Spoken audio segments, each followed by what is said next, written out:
Good evening, everyone. Welcome to Four Lads Rangers Monday Night Live. Rangers have a new manager. Can you believe it?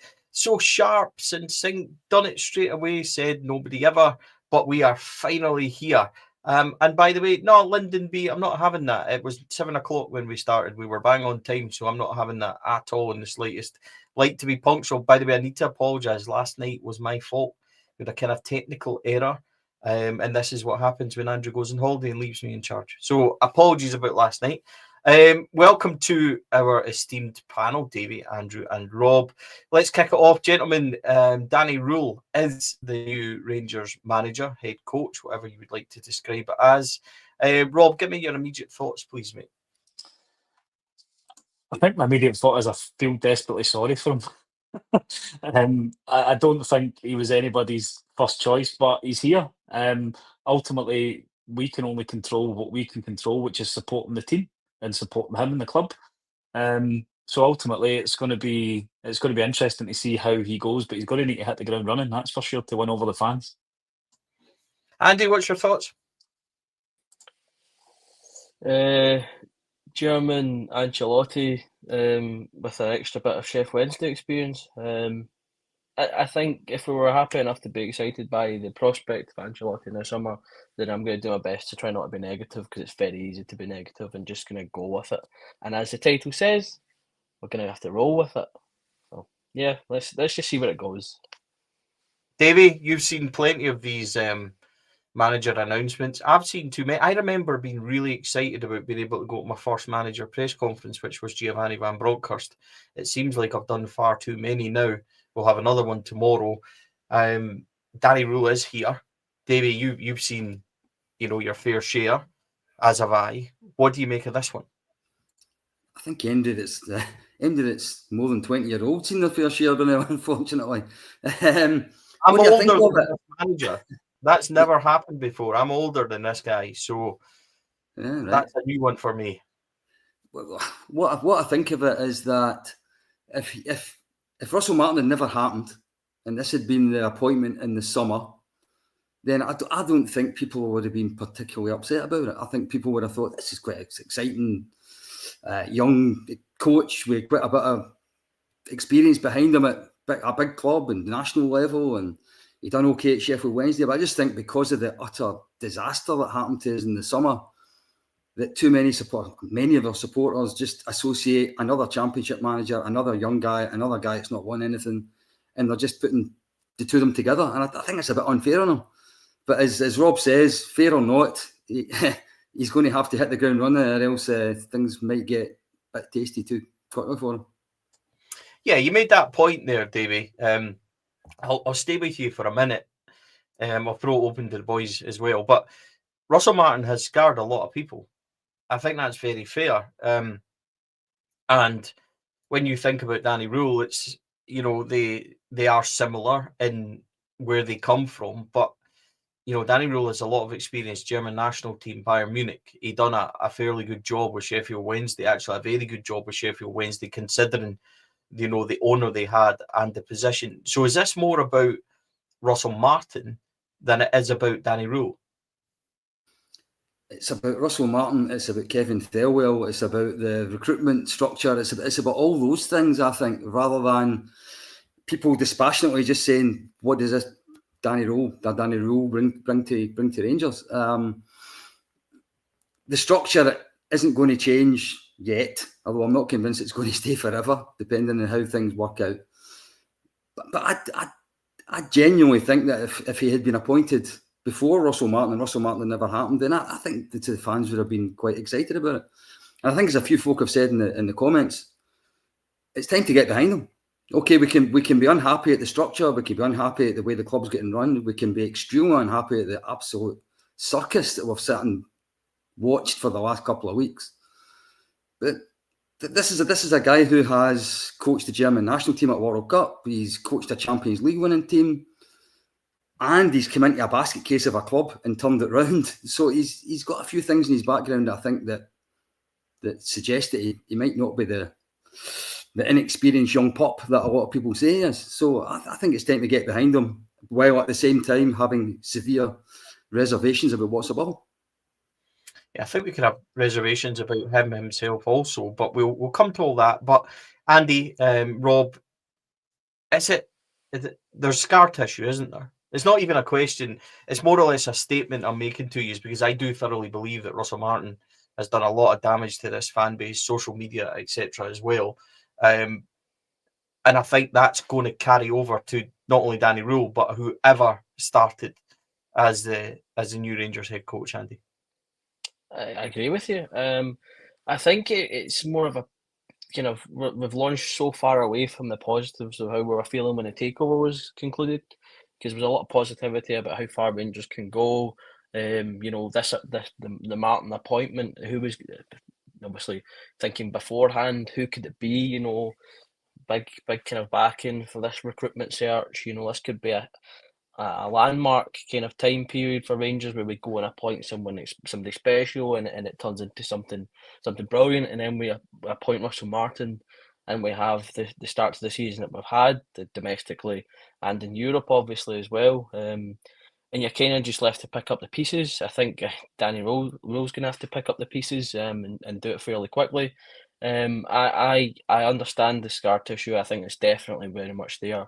But again, just to echo what you just said, whether we like it or not, the dotted line has been signed. He's here. We're going to have to do our best to do what we do as supporters and support.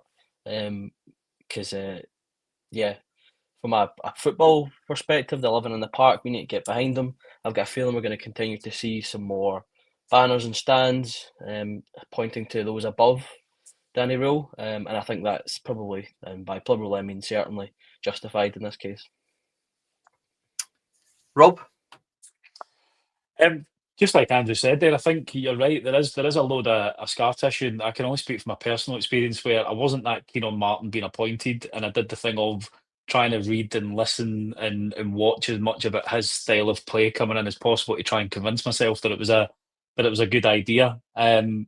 I've decided not to do that this time because I'll just look at what we actually see on the pitch, because I think it is quite unfair to tarnish Danny Rule with the same brush as Russell Martin. I think the majority of the stuff that we've seen and he's been involved in has been at a much higher level than Russell Martin has been, even though it's an assistant. And I think there's very good comparisons between him and Ancelotti. And if either of them had been appointed before Martin, I don't think we're sitting here and having this conversation. I think the point that Andrew makes about the higher ups is absolutely key, because ultimately this appointment shouldn't take the pressure off them, because ultimately they still need to be held to account for the shit show that we've been delivered and the way that whole process has been handled as well, because ultimately we didn't control the narrative. We let there be a vacuum of information and no communication to the fan base. I think we spoke about this on Friday night as well, Stevie. And that allowed others to put messages out there that painted a certain picture. And, Danny Rule's come in here. The job is going to be tough enough without all of that extra noise that has been created because of that lack of communication with the fan base. Now, it's going to be really interesting to see, now that he's been appointed, what happens with Stuart and Thelwell, because ultimately, Stuart, as we said on Friday, red card, he should be out of the building, and I think Thelwell should be following suit, because ultimately they've proceeded over a bin fire and wiped away all that positivity that we've had from the takeover, where people are now seriously questioning the strategy that the 49ers, etc., are putting in place for this club to get us back to what we all want to be, which is a winning Rangers football team. Yeah, I was going to avoid this for the moment and talk more about Danny Rule, but we may as well address the elephant in the room, which is not me. I've lost weight, so I'm not going to have that thrown at me. Moving on quickly, it is indeed Patrick Stewart and Kevin Thelwell. Look, there's no point in sugarcoating this. The atmosphere towards both of them is extremely toxic. It's extremely poisonous.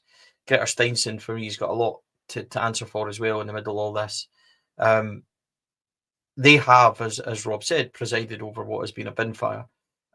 Patrick Stewart, I'm not going to repeat what I said Friday and what I said last night with Cheryl. Everybody knows where I am with Patrick Stewart. Kevin Thelwell, I was a bit generous to him on Friday night, and in revision, I don't think that was justified. I think there's severe red card questions over him as well, if you want to put it like that, especially over his position in the of people that he's put in at the football club.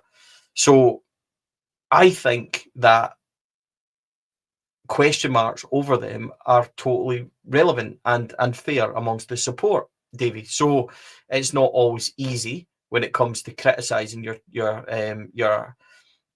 CEO and sporting director and things, and as quickly as we have done. But unfortunately, it's legitimate. I don't think there's any doubt about that. I mean, even today, when I'm trying to be positive about the new head coach arriving, some of the things that were said by Thelwell and Stewart today were just, they must think their head zips up the back, to be quite honest with you. All this stuff about the perfect fit and all that kind of stuff. Well, if he was a perfect fit, why did you let him walk away last week? Why did you go and see Kevin Muscat after you found out that the fans didn't really want Danny Rohl and they rebounded away from Rohl, didn't they, once Gerrard had said no? If they'd wanted him at the start, they could have had him at the start, but it wasn't who they wanted. They wanted someone else, so let's not pretend. Don't treat as if we're stupid. I personally think Thelwell cannot get anything else wrong. He can't. I just don't see how he can survive if he gets something else wrong. I'm desperate to try to think of anything he's got right up until this point in time. Going from the whole recruitment strategy, what kind of players that we were to bring in, the style of play he wanted, the background, the above head coach staff that he's brought in, I don't think he's got anything right so far. And if this new head coach can dig results out of the team that he's inherited, then he might get a little bit of the heat off Thelwell. But come January, they've got to give him some of the tools to give us a challenging team again, because that team we're watching just now will not be challenging for a league title anytime soon. Yeah, unfortunately, I agree with you there. I don't quite think it's as bad as it's showing, but it would need 3 or 4 exceptionally good signings in the spine of the team, which I think could really help others. Going back to Patrick Stewart and Kevin Thelwell, Andrew, your thoughts on it? And you, it's a difficult question to ask you because you're of a younger generation than perhaps the 3 esteemed gentlemen that you're on with this evening. So you haven't, and this isn't mean to sound bad, but this is why I like having a different perspective on the podcast, because you haven't seen what we've seen. And your expectations of Rangers aren't what our expectations of Rangers are, because we've seen different levels. And I believe that we should have functioning people and quality people everywhere throughout the club. And the problem is that what we're seeing right now doesn't reflect that, rightly or wrongly, harshly or not. We can only judge it as supporters, as I was saying last night. So I'm interested to see where you are with this. They've had some really spectacular own goals so far in their tenures. It's a nice way of putting it. It's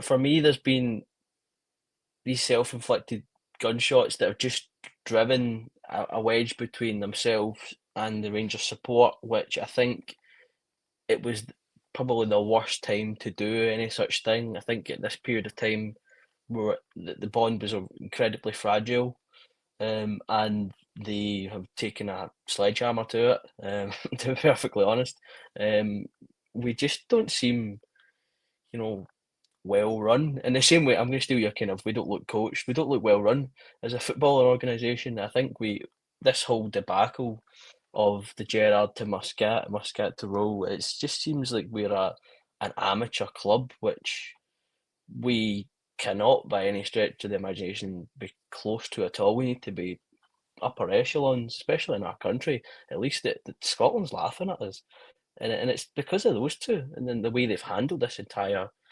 debacle. From a Thelwell point of view, thinking of like, you get rid of Niels Coppin, and essentially, it's even though it's not exactly the same kind of job title per se, it's essentially the same, agenda for him. He needs to do the incomings and outgoings. I think Niels Coppin, although weren't always hits, you had Jeff Day and Hamza, who I think you can really point to being successes. I don't know if I it's too early, or if it's the eye test is correct in saying I don't know if there is many successes so far from Kevin Thelwell's point of view. Probably JD at best. Kisama, he's been a shining light. That's basically because he's been told you can do whatever you want on the ball. So far, so he's been given a better spotlight to show himself. It's tough, I'm thinking Robertson's, Bisgroves. There's been some negativity beforehand. A lot of questions about the new Amazon House deal, some of the kit sponsor re-agreements, but even those kind of things have fallen into the hands of these two. It's a ridiculous state of affairs, and it's not easy though, is it? It's not easy to answer, and because ultimately, right, and here's where the truth is, in my opinion, Davey will probably agree, they could run it like an absolute shit show, right? See, if we were winning and top of the league, the focus wouldn't be as angry towards them.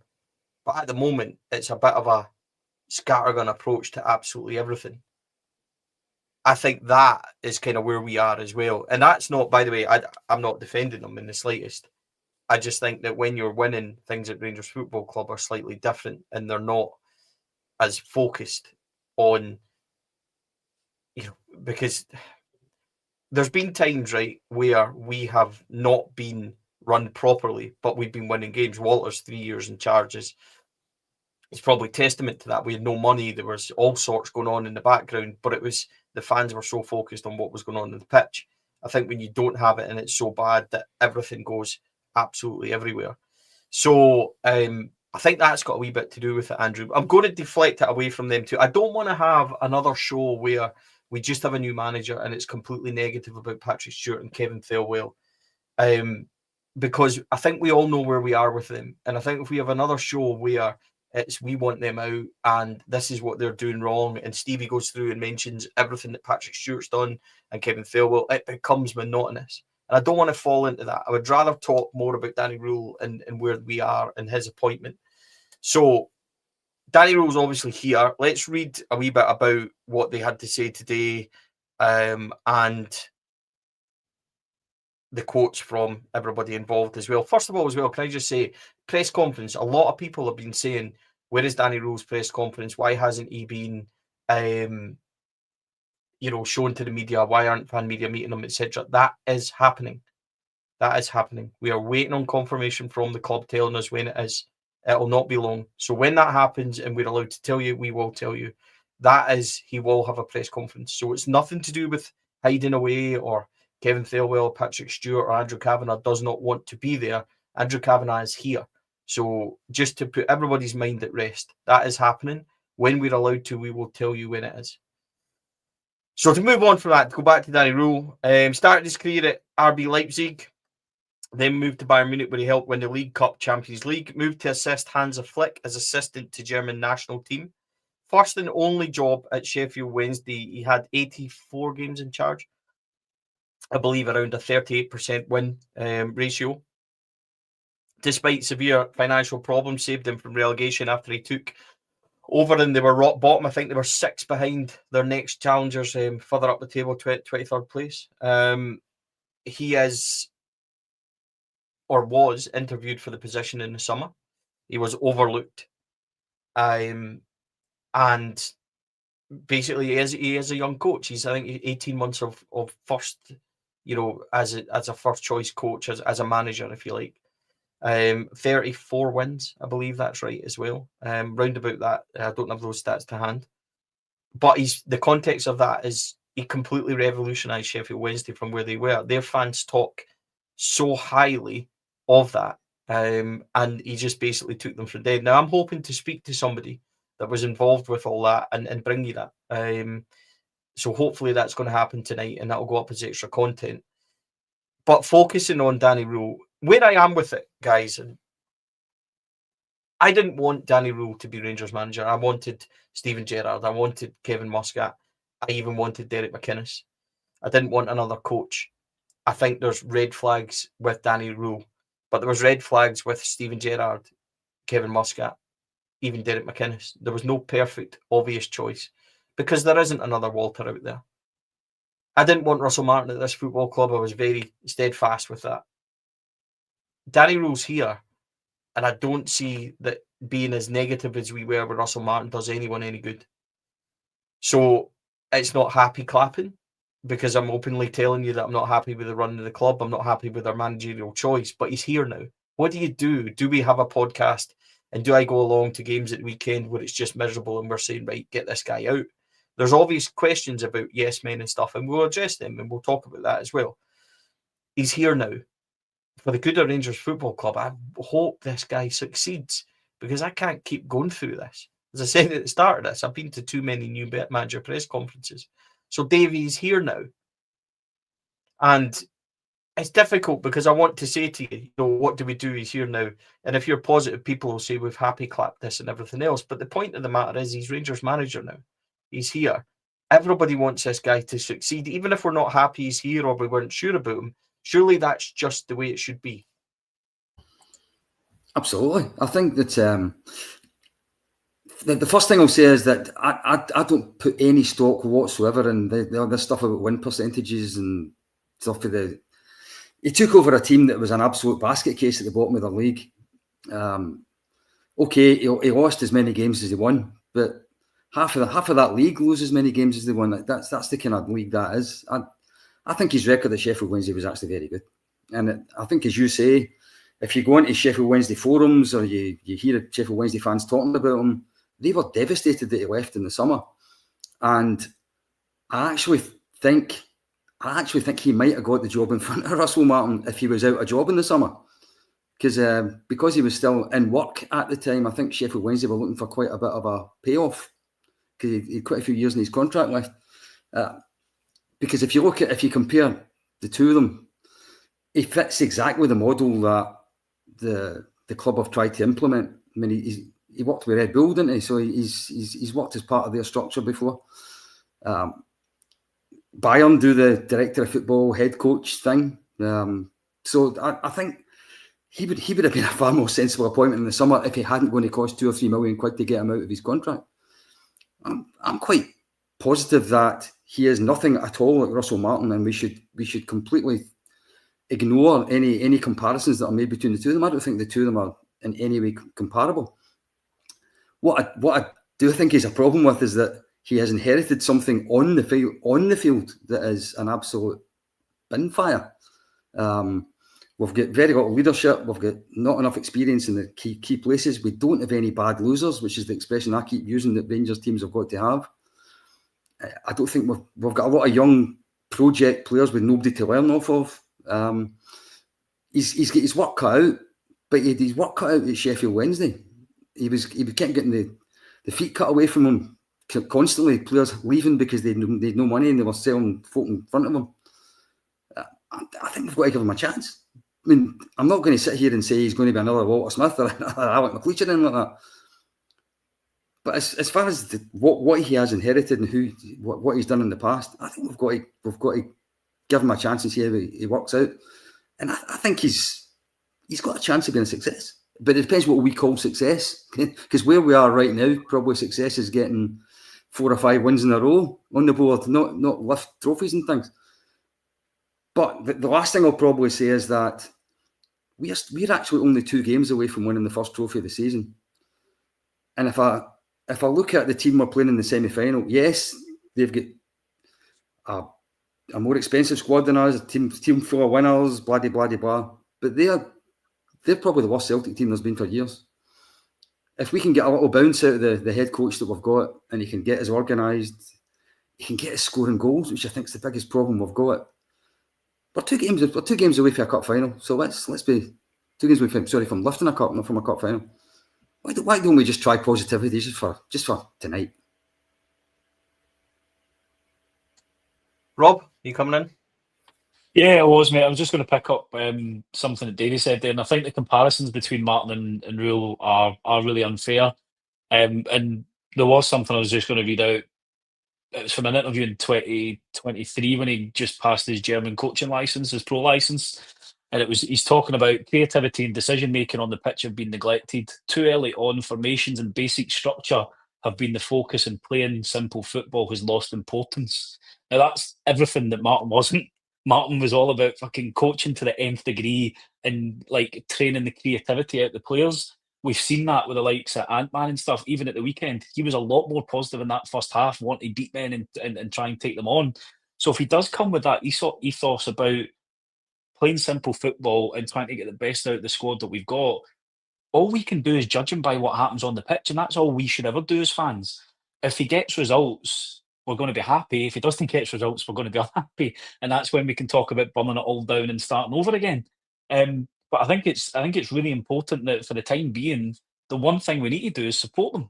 You know, we need to support him and the players, because Davey's right. 2 games away for the first trophy of the season. What a boost that would give, not just him, but the players in that squad, to potentially have a good second half of the season, go into the Scottish Cup campaign and maybe look at doing a cup double. You know, there's still things that we can achieve this year that we've thought might have been impossible had Martin stayed as manager. We just need to at least get behind him in the short term and let's see what he's actually going to do. We can't just sit here and write him off before a training session has even been taken by the guy. And I think that's where we're in, the fan base in general is maybe in a bit of danger at eating itself from just hating a new manager coming in. We've got to give him a bit of time. Are we all happy that he's the man and Gerrard and Muscat hasn't been picked? No, I think we're all unhappy with that. But equally, there's nothing we can do about it now. He's been appointed. The only thing we can do now is support him and the team and see what his philosophy and what he's going to be able to do with a squad of players. Because if he gets a result on Thursday night, you bet your bottom dollar, a lot of people might be starting to change their tune. And then if he takes that into the weekend, all of a sudden, fans will turn and fans will start to support. As Stevie Smith said, things at this club can turn quick. All it takes is maybe the right result or the right type of performance, and then all of a sudden the players believe, and you never know what could happen. I will give him 10 minutes, as I do with most people. And if we're not 3-0 up on Thursday night, then I'll want him out. Andy, what I will say is, and that was a joke, by the way, it's at least 20.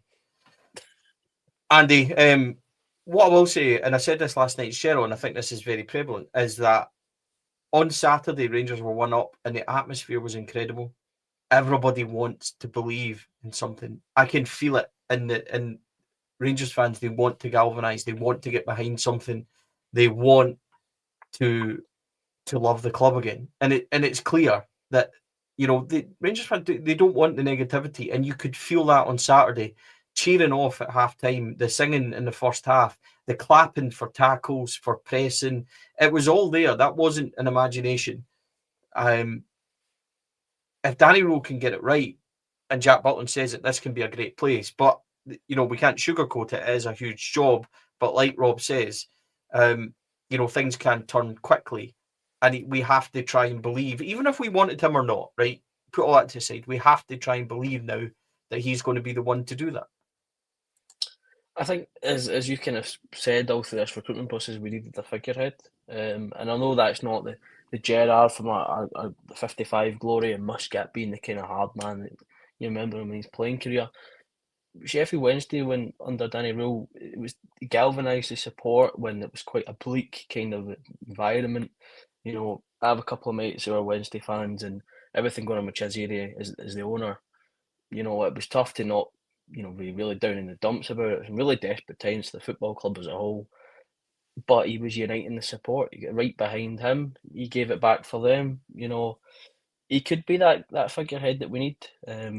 He can be that positive leader if he can get that kind of snowball rolling in the right direction. As you said, 45, 50, 55 minutes, good football for a change, and it was well received. I was happy to see, interchanging passes that don't go astray. A bit of pressure on, the opposition when they have the ball, decent chances, not being afraid to hit them from range, trying to kill a pass. These are things that under Martin, whereas, you'd be better putting the lottery on and hoping that came through. I think, there's something about him. I know we kind of discussed, he's maybe not everyone's first choice, but as I said, we get behind him. high praise from some really, really top guys in the business. Hansi Dieter Flick is probably is up there in terms of the upper echelons of football at the moment with his work at Barca in Germany, and he gives them a raving review. As you said, all his ex-players and even some guys who are still playing the game, still talking about him. I think he could be that figurehead that does spur us in the right direction. So as you said, similar to Clermont winning the League Cup, if he can come in and get the Thursday night out of the way, the weekend's game, and then you start to think about a cup semi-final, if you could turn them over there, then we could really be onto a rolling snowball down a big hill here, and you can see what the rest of the season brings.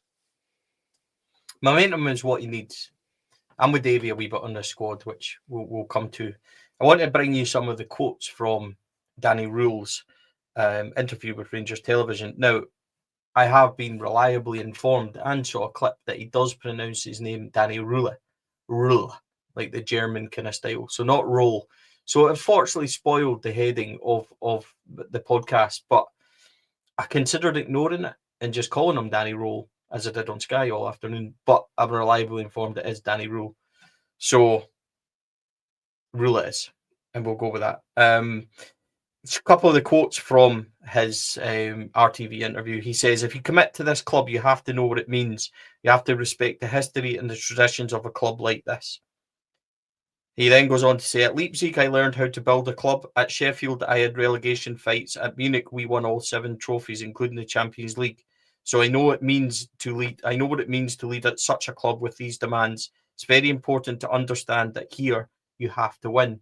Now, we hear that every single time, and I'm going to fall. I can see it because I'm so shallow and pathetic and want Rangers to do well that as soon as I watch it, I'm going to be like little love hearts floating about my head, and I'm going to be like, oh, he's so great, and I'm going to be like, but he's got shite hair, and be all jealous and everything. I know it's going to happen as soon as I watch it. I just want him to do well. I want him to succeed, and I want Rangers to start getting to where they really need to be. So I understand he's going to say all the right things. Tomorrow's press conference, he's going to say all the right things. We know that, David, but in order to do that, he's dealing with a squad, which we need to talk about, which are capable of a first half like that, and then are capable of a 20 minutes in the second half where they proverbially fall off the cliff immediately, and it goes from one extreme to the absolute other within a click of our fingers. In order to win semi-finals and stuff like that, he's going to have to try and build a backbone in this team. He doesn't really look like he's got the squad to do it. So how does he do it, Davey? Okay, so if I knew the answer to that, then I would have been applying for the job instead of him, to be honest with you. I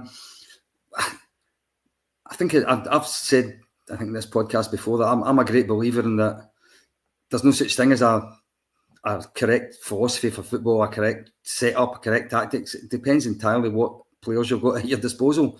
And then all you do is you just build whatever strengths they've got into as good a unit as you can. So my personal view is that we have not signed enough leaders, not signed enough experience, but that's the hand he now has been dealt with, isn't it? I don't think we've got any strikers that can play the lone striker role. So I don't think that Majowski can hold the ball up very well. I think he's an running in behind type striker playing off someone else. I don't actually know which Amiti is yet, but I don't think he's a lone striker either. Danilo's never been a lone striker. So for me, the first thing I would do, because we're not scoring enough goals. I think we'll talk about the number of goals we concede, and we talk about... I think creating and scoring chances is our biggest problem this season. I would like to see a way of getting 2 strikers in the park. Now, I'm not 100% sure the best way of doing that. You could argue maybe 3 at the back and 2 up front is maybe the pragmatic way of doing it, especially if we are conceding goals. But we've signed all these wingers that don't really fit that system, so I'm not 100% sure what he should do. But I personally think that unless we start scoring more goals, we will not win games. We've only won 1 game out of 8, haven't we? 5 games out of 18. It's absolute shambles. And we haven't actually conceded that many. Not when you look at the numbers. I think we've conceded more than 1 just twice in the league, and yet we've only won 1 game. So we're not scoring at the other end. For me, you put your at least 2 up front and you play as attacking a system as you can. So in my head at the moment, I would probably play 3 at the back and 2 up front. But I don't know what he'll do. But I know that reading what he did at other clubs, he is not someone that's wedded to one particular system. And I quite like the idea of a coach who will, what's needed, what have we got, what can the opposition do, and what's the best way of setting up against them. So he'll need to do that. It'd be good if he hit the ground running and won a game on Thursday night, which would take a wee bit of the heat off him. But I think when it comes to domestic games, I want to see more strikers on the park, and I'm hoping that's people do. A lot of people asking in the comments, I'm sorry I've missed it. I've actually seen them all. And I meant to address this. His backroom staff has not been confirmed. I've heard the rumours like everybody else, Lee Wallace, Chris Burke, etc. I do not know. And I wouldn't like to say definitely in any way because we need to have that confirmed by the club. So we'll look forward to that. Yeah, I mean, look, Andy, I don't think it's as easy as going this formation or that formation. I just look at this team. I looked at them on Saturday. I can't get away from the feeling that they are weak with regards to, despite they're easily penetrated, they're easily broke down, they are easily beaten. And that's a big problem for me. It's not like we've looked like getting clean sheets. It's not, so I don't think there's an obvious answer where you just go, oh, put him here or put them there. I've tried to think, and there was even parts of me thinking today, what if Dujon Sterling could get fit? Could he play the 6 just until we got to January? Because I'm obsessed with the fact that I think we need a 6, a guy that will just stick there and let Raskin and Rothwell and things go and play. And then I look back at last season and I look at Barron, Diamande and Raskin, who were quite solid for a period of time. But then at the back, he had the experience of Balogun and stuff, which we don't have now. John Souttar and Cornelius, I thought, were horrible at the weekend. Our left-back situation is, quite frankly, really, really bad. That's on Thelwell, in my opinion. I don't think Mike Holma is anywhere needed. So what I'm trying to get at is, as much as Davey talks about not scoring, and I agree with him completely, there's huge question marks over that. There's no obvious answers here for Danny Rohl to come in. If he does come in and get them looking solid, which is difficult when there's no time on the training park and things like that, then he'll already have done enough for me to have bought time, because there's no quick fix to this. It's about trying to get to January, and this will sound terrible, but it's not meaning to. It's me being honest. For me, it's about trying to get to January and stem the tide, get results on the board, and then we have to make January work. Yeah, I agree there.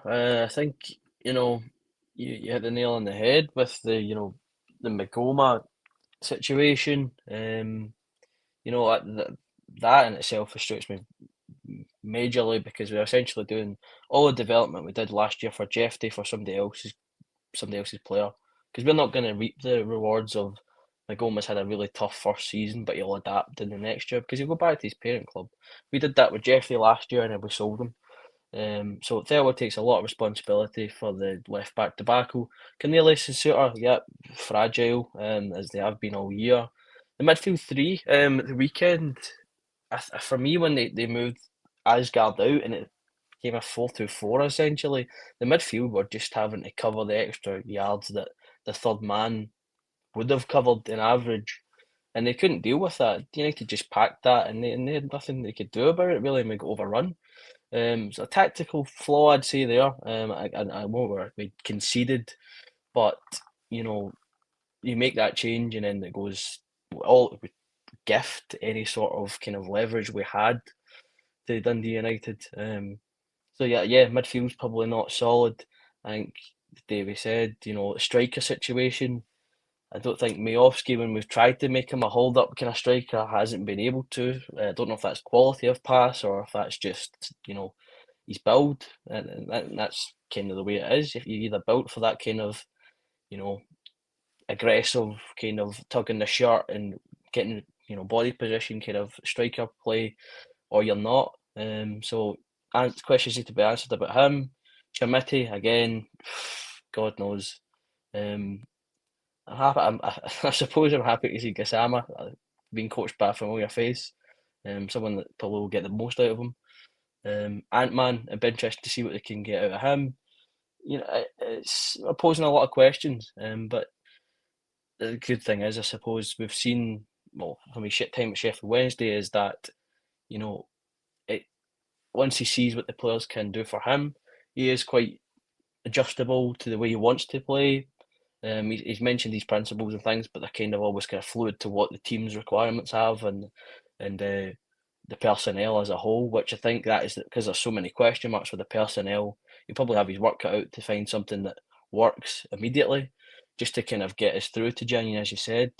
If it can be, as I said, stop the bleeding at the back, because we're against the ropes, when it comes to being defensively fragile at times, or if we can just start putting the ball in the net again and being a kind of, doesn't matter if you score 4, we'll score 5 kind of thing. We just need to wait and see what his kind of take on it is. Just win games. Really not that difficult, Rob. I'm going to throw you under the bus here, Rob, and ask you a quite difficult question, because this has been discussed, and I feel you've got the minerals to answer this, my man. So we're straight in here. There has been a suggestion, and I said it last night, that whoever comes in now looks weak. They look like they're willing to accept whatever Patrick Stewart and Kevin Thelwell give them, because of the noise that's came from Kevin Muscat and Stephen Gerrard not getting the job, which was recruitment, they cannot work with them, etc., etc. Danny Rohl isn't a yes man. You've seen it standing up. He stood up to the boy at Sheffield Wednesday. I want to say Shaznadi, or sorry, I can't remember the boy's name. That's my fault. The chairman that they had, he's strong. Germans are traditionally, strong characters in Rangers football history. When you look at George Albert, Stefan Klos, etc., the Germans have done very well here for us. I don't see him being a weak-minded individual, but we have to address this, because so many people are saying he's just going to be a puppet and he's going to be weak. And I'll be honest, I said it last night, it was the biggest fear of somebody coming in. Are they there just as a replacement for Kevin Thelwell? And we have to, Chaziri, thank you, in the comments, that's who it was for Sheffield Wednesday. We have to address it, or we have to at least discuss it, because it is such a topic of conversation. I think it's easy to level him being a yes man at him just because of the situation that we found ourselves in. I think the way that I go through this in my head and my thought process is, you look at where he's come from as a coach. Now, as a coach, he was very well regarded. He's been at Bayern Munich, Leipzig. He's been part of the German national team. They're not small clubs that don't win things. He's had great success as an assistant at Bayern with those 7 trophies. Him making the transition into the managerial role, he's equally going to be as ambitious. If he was going to come here and felt there wasn't a way that he could deliver success at this club, he knows that that's going to be a big black mark on his potential managerial career.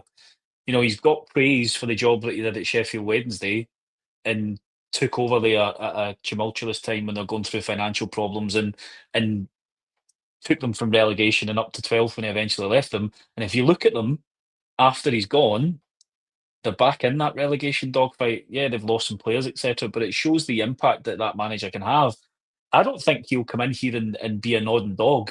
I don't think anybody that's ambitious would do that. Now, he's probably more accepting of the structure because he's from European football, and what the owners have put in place is more akin to what happens in the continent. You have a director of football. It's a collaborative approach to transfers. There might be decisions made about, we've had too good an offer for a player, so we're going to sell him. Ultimately, that happens at every single club. We don't like it because we've never been that way, but ultimately, that's the way that the owners see their return on investment is going to come in. The more success Rangers have, the better players we can attract, the more money they can make on the transfer, the bigger value that club's going to attract when they want to sell it. I don't think he's going to come in here and just sit there and go, yeah, give me whatever bunch of players you want, and I'll be able to magic trophies out of them. He's going to have to put his own stamp on it. He talks about, in the stuff that I've read, a massive focus on improving individuals within the squad. And again, that will align with some of the stuff that we want to do. So I think we almost need to separate the Thelwell and Stewart situation from Danny Rohl. You know, he's coming here to work in the club. I don't think Stewart and Thelwell will be here longer term, because ultimately, if I was the ownership group looking at the decisions that they have made and looking at how suspect some of the transfer business has been, given where players and stuff have come from, etc., that's not utilising the investment that they've given in the best manner for the club moving forward. So I wouldn't be surprised if we did see some change at that level. But the structure of the club is going to remain the same. Whoever comes in to be our head coach or manager is going to have to be comfortable with that and be comfortable with that lack of control, which Steven Gerrard and Kevin Muscat potentially saw issues with. So I don't think you can label him a yes man until we actually see the actions and what kind of a man he actually is. I think it's just lazy if we do that as a fan base, to be honest. Okay, so before we finish the podcast, I'm going to ask each and every one of you, can this season be saved, Andy? It's difficult, Stevie. Thanks for that question. I think the first couple of the season will be a good indicator. But even then, you can see that the weekend's game can be an indicator. I think Thursday's a bit too soon to start to really think into it, because you're only going to have, 2 training sessions, a travel day, and you're probably going to be more communicating than on the training pitch for that second part of that. So difficult to say that. If you can win the first cup of the season, who knows how far you can go, because as we know and as it's been said, once you can get the place rocking, then it's almost unstoppable at times. I think we just need to focus on ourselves. I know, as David said, it's a pretty poor team across the city this year. I think there's a lot going on across there. So whether they are catchable, we'll see. But we just need to focus on ourselves. And the funny thing about that is whether they're catchable is secondary to whether Hearts above them can keep going. So yeah, it's a very wacky season, and we just need to start looking inward and just focusing on in the house and take it a game at a time. But if we can get that first cup of the season, it could be a good season after all. Rob? It depends on what your definition of saving the season means, Stevie. I, like Andrew says, I think that first opportunity for Silverware is going to be a massive barometer of what we can do. I'm ironically not as worried about catching Celtic as I am Hearts at the moment, based on their current form and the way that they're actually playing and putting results together. I know a lot of people are going to say they'll do an Aberdeen and they'll just fall away. I think for us, we kind of look that far ahead, to be honest, mate. You know, we need to just get back to the habit of winning games. And once we get into that habit, I think we just need to then take a wee bit of a look and see how close, how far we are away. You know, it'd be great to win more than one game in the league, and at least have that and be comfortably in the top 6, maybe by the end of November. But I think for us, it's more about what we see in the pitch and the performances and change that we see within this squad, because that's going to be the thing that will give us longer term success. If we see positives in both those areas, then we can start to think about saving the season. Certainly, cups are probably going to be our best chance of silverware this year. So 2nd of November is the must-win game for the new manager, new head coach coming in. Davey? Yeah, I think as Rob says, it depends your definition of what you think the season should be. Do I personally think that any head coach, never mind Danny Rohl, if any head coach can get us to January with the squad we've currently got, 13 points behind at the moment, with the run of fixtures that we've got still to come between now and then, and get us in a challenging position nearer the top of the league, I think will be extremely difficult. I'm not going to pretend. I think before this season started, I say the same every season: success is winning the league. And do I think we'll win the league this season? I think it's extremely unlikely. I'm not going to pretend. In saying that, I don't see any reason why we can't have silverware in the trophy room at the end of this season. I don't see any reason why not. I've already said we're only 2 games from a cup final. I don't think there's a particularly good team in Scotland. So why can't? It only takes 5 games to win the Scottish Cup. It only takes 2 games to win the League Cup. As far as Europe's concerned, I think we've got virtually no chance of qualifying out the Europa League group. I can't see that bunch of players doing anything against Roma and Porto. And that takes you to only about 4 games left. And it took 10, 12 points last season to qualify, didn't it? So I just can't see how we're going to do that. If only. So can we save the season? We can win something out of it.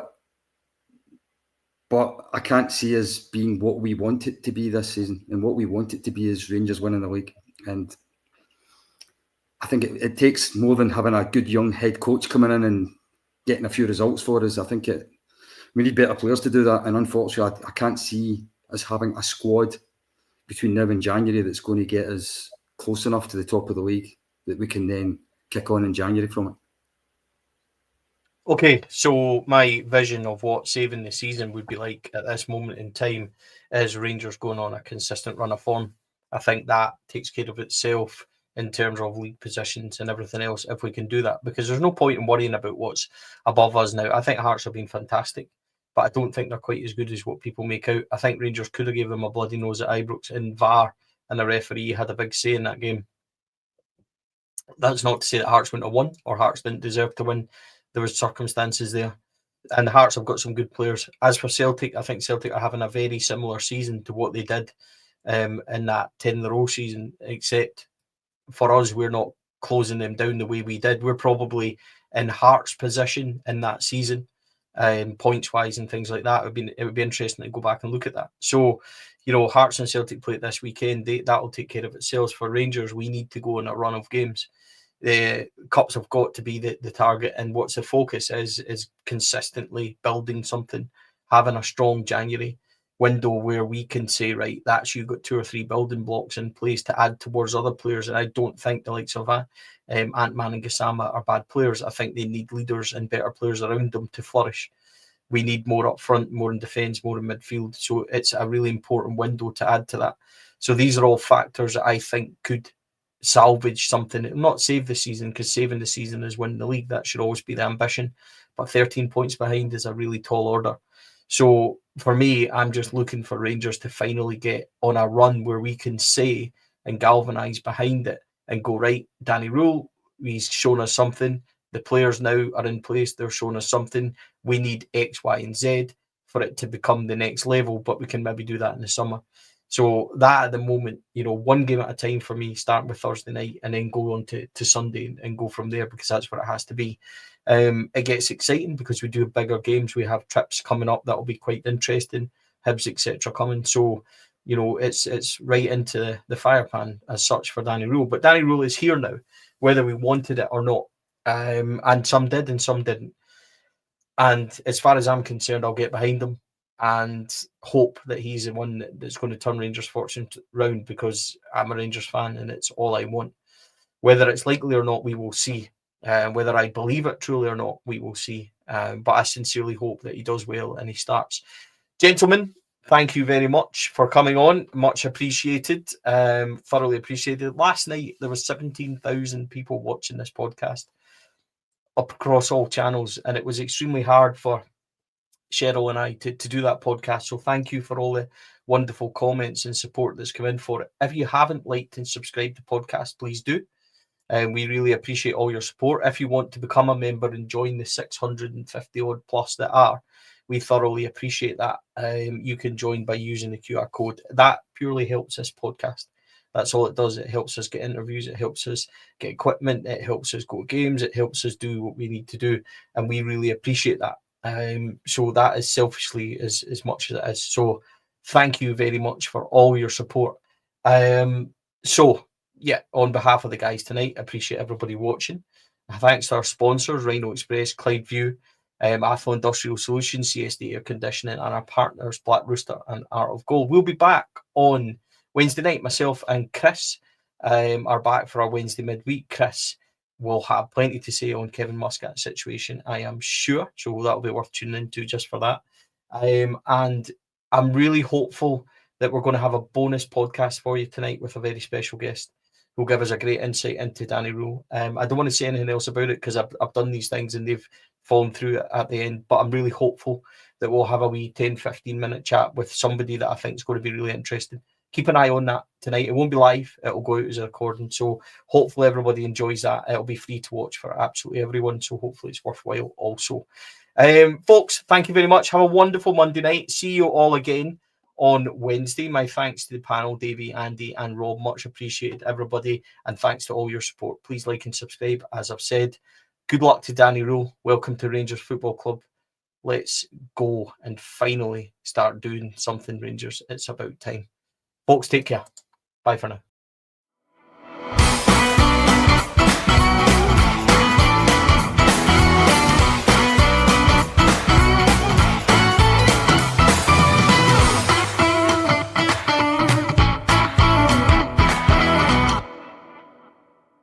The Four Lads podcast is sponsored by Rhino Express, Clydeview Joinery, Athol Industrial Solutions Limited, and CSD Air Conditioning, in partnership with Black Rooster and Art of Gold.